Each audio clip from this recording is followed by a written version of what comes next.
Whole lamb barbecue. So how do you spit roast this 40-pound lamb? Hey there, it's Bill West with BarbecueTricks.com. And this is a great holiday barbecue feast. Some of the most popular videos that we have here are whole animal roasts. We got a whole cow, a whole hog. But with lamb, typically it's been smaller Easter stuff with small chops or a rack of lamb. So thanks to my friends Pete Stamatis and Nick Hatzis, they walk us through this whole prep process. Take a look at this. It was for a big Greek Orthodox Easter celebration family feast. Now, what's the main spice on this? Barbecue sauce? Main spice? Main spice is oregano. It's not barbecue sauce, is it? Not barbecue sauce. No, this is not unlike the traditional American style barbecues that we do here in the United States. The Greek style barbecue is the key component is oregano, olive oil, lemon, and occasionally mint.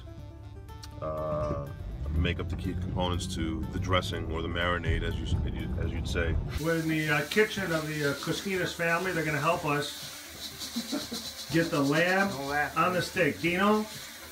Yes. Tell us what you're doing here, buddy. The first thing is we're going to stick the pole through the back end. Yeah. The poor lamb never thought life was going to be this way. And we got to line these two up with the legs, but before we do that, we're going to have to stick it through the throat here. There's a little slot. If you stick your finger, anybody can do it. You'll see it. And what we want to do is try and go through the head with this, so we crack it. So that one there looks like it's the top of the head's been pre-cracked, right, Dino? Pre-cracked, or when they butchered it, maybe they just sometimes they hit the end of it. It's a sharp knife. Watch your fingers, man. That's against you right there, fellas. Oh, now it's coming. Go ahead, Stan. Do it, Stan. Okay. Okay, now. You get Hatzis in the mix. Now we're gonna flip her over, try and even her out so we can get the back legs. Right in the meat there, right? Okay. Right in the legs. Approximately how much are you gonna pay for this lamb? You gotta figure out where to get it first. A butcher can help you. There's a bunch of places online. Online, probably kind of expensive. A 50-pound lamb, they said, would run about $275 plus about a $75 processing fee. So $350 for a lamb like this. You're going to need a spit to cook on. Spitjack is the king of these things. I'll put a link to their model CX855, which can handle up to a 55-pound lamb or even a hog. It's a nice one. And otherwise, you can rent a spit from some rental companies. But a hog would take a lot longer because you're cooking the hog to a hotter internal temperature so you can pull it apart. But with this, expect about a 4 to 5 hour cooking time. It all depends on the wind, the weather, and this spit here that we're using has a closed-in back, so it'll cook a little bit hotter than one that is totally open, maybe like this one here. Okay, so now the bracket is in, and now you need the screws. There should also be a bracket piece, right? Mm-hmm. Where's our bracket? Screw that one. Get on the. Okay, we're good. We want to make sure this hook is here is lining up with the pole. This is bracket number 2. Bracket number 2. It's a little bit trickier in the.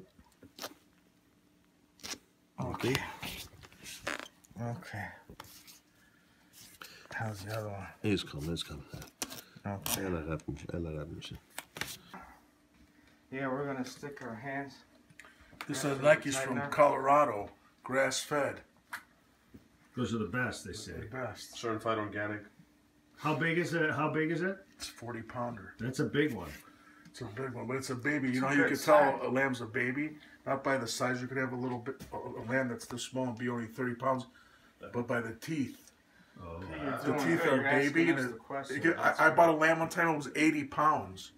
It was baby. It was a baby. You can tell by the teeth. Baby huge. But one time, a long time ago, my cousin in Greece, he has 1,500 goats and 300 lambs in Greece, and he killed a little lamb, a small one. It was only 32 pounds. And I says, Pastor Catalaveg, he goes, in a provatina. It's old. He goes, look at the teeth, and the teeth were huge.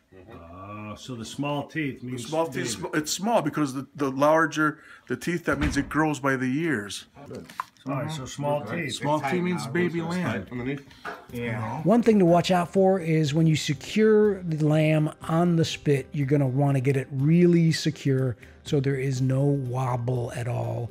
You can use the twine or some rope, but make sure you're using cotton twine or cotton rope, not the plastic stuff that could melt. And then when you mount it up there, start with the lamb on the highest setting and lower it occasionally through the cook until the last 30 minutes, where you lower it all the way to the bottom to crisp the skin up It's nicely. not going It's not going nowhere. That's the important thing. So this is the spit where the lamb is going to be made. We got the coals going. The coals are going a little slower than we like. So this is an ancient Greek technique to get your coals going. Go ahead. It's called the Bistolaki. The Bistolaki effect. What kind of coals we have? Let's get the coals here. This is the Royal Oak Allwood hard coal charcoal. We've got the basic dressing or the basic dry rub for the lamb that we use to coat the inside of the animal before we put it on the spit, which consists of your basic ingredients, basic spices, salt, pepper, garlic powder, oregano, dried mint, and we tend to like a little bit of lemon zest and orange zest in our dry rub. And what we'll do is we'll utilize half of this on the animal dried, and then we'll save half of this for the olive oil dressing that we'll use to baste the animal. What you want to do is you want to hand mix this. This is another Nick. Everybody working on the lamb is named Nick. Gotta get this puppy ready and tied up. Do this. Ella. What are you doing there, guys? We are dressing the animal. We are putting the dry spice rubs in there, Along with what? along with a stick of Land O'Lakes made in Chicago butter. Okay, so the spices have gone in. They're inside the animal. There it is. And now we're closing it up using the.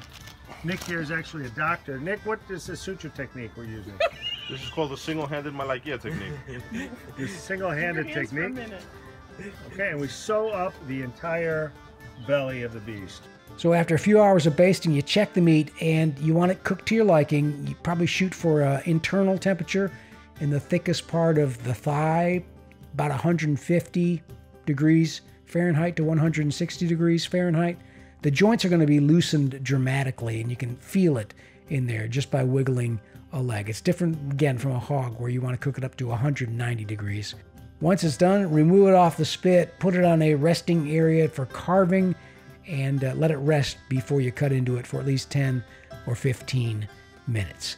So yeah, if you like this whole lamb barbecue, you might want to check out the whole hog video we have, or the whole cow video elsewhere on this channel, and you want to get the recipe for the seasoning here that they used. I will put it on the website. That is www.barbecuetricks.com.